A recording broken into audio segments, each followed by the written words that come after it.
What is up, fishing addicts? On today's video, I'll be sharing with you guys what I use this time of the year. It's the dog days. It's the last days of the summer, which is right now. It is the hottest time weather-wise to be fishing. So the temperatures in my area are anywhere between mid 80s to mid 90s, and it's what most people say it's the dog days of summer. So fishing could be a little bit tough, but to increase your chances, I'll share a few secrets. But before we get to that, if this video hits let's say 15 likes within 24 hours, I'm gonna do a little giveaway. And let's see, what am I giving away? I have a bunch of stuff. Okay, so I got a bunch of stuff laying around that I am not using, and instead of them laying around, and some of you guys will appreciate it more than I will. And not that I don't appreciate them, I do love them, I just don't fish them anymore. I'll send you guys one pack of I believe this was River to Sea, the Standing Yappy, and it's a pretty good lure, amazing, weedless, basically a smallmouth candy. Actually, you know what? I'll double it. I'll send you guys two. Anyways, like I said, 15 likes within 24 hours. I'll pick how should I pick a winner? Yeah, just leave a comment down below if you enjoy smallmouth fishing or largemouth fishing more. So that way I'll just put up a random comment picker and it'll pick a name. And let's get to the juice now. So it's more when the temperatures are so high, a lot of people don't want to fish late during the day, or some people they start fishing around 8, 9, depending, but they'll get in the water around 8 o'clock. That's actually the time I want to get out from the water, because the sun just came up and it starts beating, and the temperature, it's climbing from mid 70s to whatever it's going that day. So here's what I do. I get there before sunrise, just when it starts getting light out, enough for me safely to see. And of course I use a 360 light, and I start in the morning with the popper. This time of the year, you start noticing a predator fish push bait fish up in the surface. Even in last week when we were fishing one of the Amazona lakes, one of the guys I was fishing with, he was like, hey, I was in 49 feet of water, I saw shad were busting, and he took a couple of casts and he got a couple of larges, small ones, but they were there. What they do is they drive up bait fish on top and they start munching on them. So a popper early in the morning, it's one of the deadliest baits that you can use. And how I like to use it, most people, they'll just cast it and pop it, or they'll try to walk it, which is fine. I do like the walking more, and this is Evergreen Db 68. It does walk pretty easy, stupidly easy, to be honest. And what I do with it is I'll cast it, but instead of walking it, what I do is I'll pop one big one and I'll stop, reel up all the slack, and then I'll just pop it a couple of times and stop. And then I'll wait a couple of seconds and again pop, stop. Reel up the line, pop, stop. I've been doing pretty good, and I believe the next video instead of posting another lacrosse video, I'll post my popper video. And that body of water, it's very tough to get a top water bite because it's very deep quarry. But with the popper, I was actually slaying them. And if you're not a popper fan, and if you like pencil style stick bait, that's perfectly fine. This one is from Savage Gear. It is a great walker. It does walk pretty easy.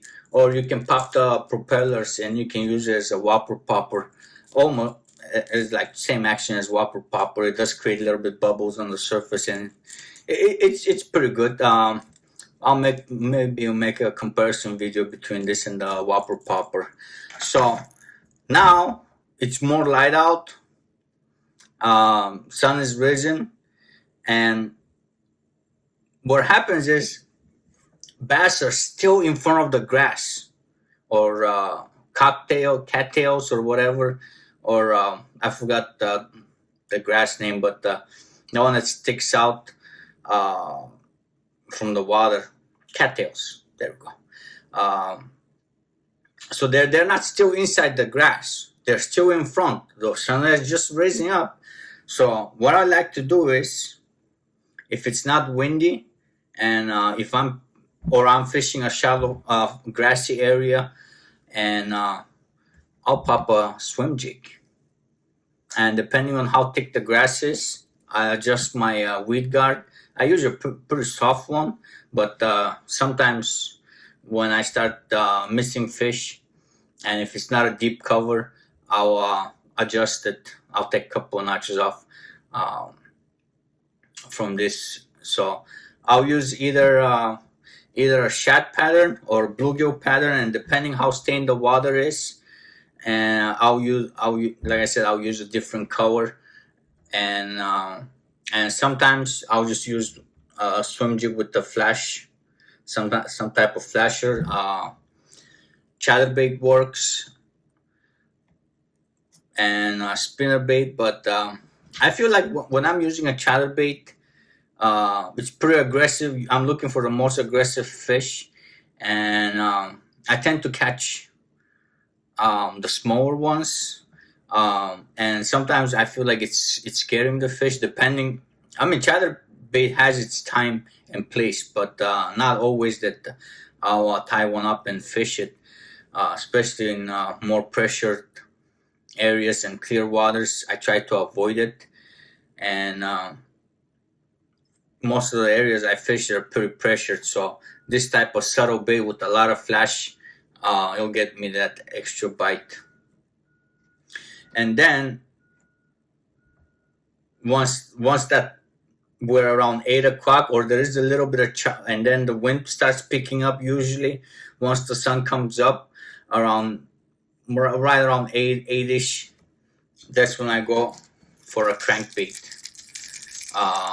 mid-diving crankbait or a deep diving crankbait, depending on how deep I'm fishing, either on shad pattern or bluegill.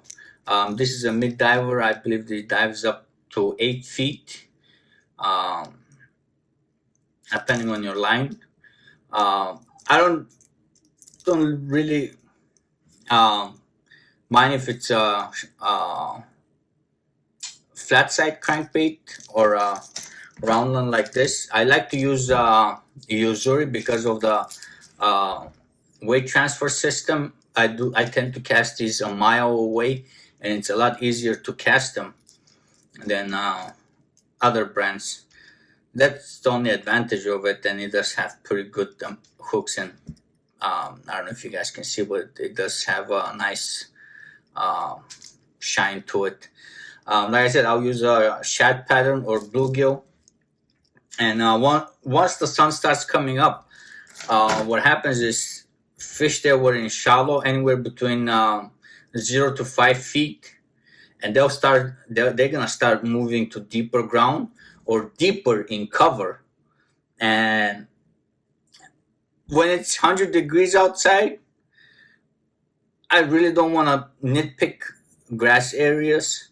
So I'll focus on the fish that are a little bit deeper. I believe those are a lot easier to catch, and I do love using crankbaits. I love the crankbait bite. Any type of moving bait, I love it. And around 10 o'clock, I'm already out of the water. I don't want to fight the sun and the elements, because at that point, fish already had their breakfast and they feed pretty heavy. The bigger fish, they'll feed early in the morning hours, and then they'll go back in the deeper water or deeper in cover, and it's harder to get them to bite. However, what I've noticed for my past 2 years, bite doesn't stop around that time. The big bite stops. It reduces, not doesn't stop, but it reduces significantly. But the smaller fish, those little pipsqueaks, that's when they come out, because the bigger fish are gone and they're more relaxed and they feed a lot heavily. So let me know if you guys have noticed that pattern too. Once the sun is out and all those fish are coming up. And that's it, guys. I don't want to make the video that long. I'll end it over here. And